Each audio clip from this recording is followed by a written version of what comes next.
चलिए आज समझते हैं कि रेजिस्टेंस क्या होता है। रेजिस्टेंस कुछ नहीं, एक ऐसा एरिया, जोन या फिर ऐसा लेवल होता है जहां पर प्राइस नीचे से ऊपर आता है। एक एरिया पर स्टॉक का प्राइस वहां से टकरा कर नीचे चला जाता है, फिर उस एरिया पर उस लेवल पर आता है, फिर टकरा कर वापस नीचे चला जाता है। तो ये जो एरिया है, जो लेवल है, इसे हम रेजिस्टेंस बोलते हैं। जैसा कि हम जानते हैं कि सपोर्ट और रेजिस्टेंस के बनने का कारण डिमांड और सप्लाई होता है। जिस एरिया में, जैसे कि पिछले शॉर्ट्स में हमने देखा कि जिस एरिया पे सपोर्ट रहता है उस एरिया पर डिमांड होता है।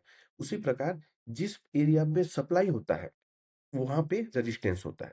तो एक ऐसा लेवल जहां पे प्राइस जाए और वहां से टकरा कर नीचे आ जाए, वो एरिया एक स्ट्रॉन्ग रेजिस्टेंस के रूप में रहता है या स्ट्रॉन्ग रेजिस्टेंस का काम करता है। चलिए इसको एक अच्छे एग्जांपल से समझते हैं कि रेजिस्टेंस कैसे काम करता है। यहाँ पे देखिए प्राइस यहाँ पे आके रुक जाता है, यहाँ पर आकर रुक जाता है, यहाँ पर आकर रुक जाता है। ये एक इसके लिए एक स्ट्रॉन्ग रेजिस्टेंस का काम कर रहा है। हर बार प्राइस देखिए यहाँ पे क्या हो रहा है, इस एरिया पे सप्लाई आ रहा है।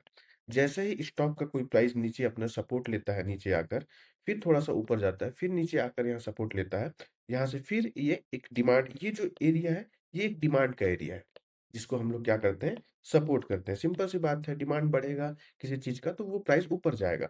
लेकिन इस लेवल पर, ये जो लेवल है, ये एक रेजिस्टेंस का एरिया है। यहाँ पे सप्लाई आ रहा है, यहाँ पे डिमांड कम हो जा रहा है। मतलब डिमांड कम हो जा रहा है, सप्लाई ज़्यादा हो जा रहा है। तो सिंपल सी बात है, डिमांड कम हो जाएगा और ज़्यादा सप्लाई होने लगेगा, तो उसका प्राइस गिरेगा, तो वो गिर रहा है। तो ये हर स्टॉक प्राइस जो होता है, हर स्टॉक का जो प्राइस होता है या हर स्टॉक जो होता है, वो ऐसा ही बिहेव करता है। डिमांड पर आता है तो ऊपर जाता है, सप्लाई पे आता है तो नीचे आता है, जिसको हम लोग सपोर्ट और रेजिस्टेंस बोलते हैं, जो कि प्राइस एक्शन का इम्पोर्टेंट एस्पेक्ट है। तो इसी प्रकार की वीडियो देखने के लिए, शॉर्ट्स को देखने के लिए मेरे चैनल को सब्सक्राइब कर दीजिए, लाइक कर दीजिए। धन्यवाद।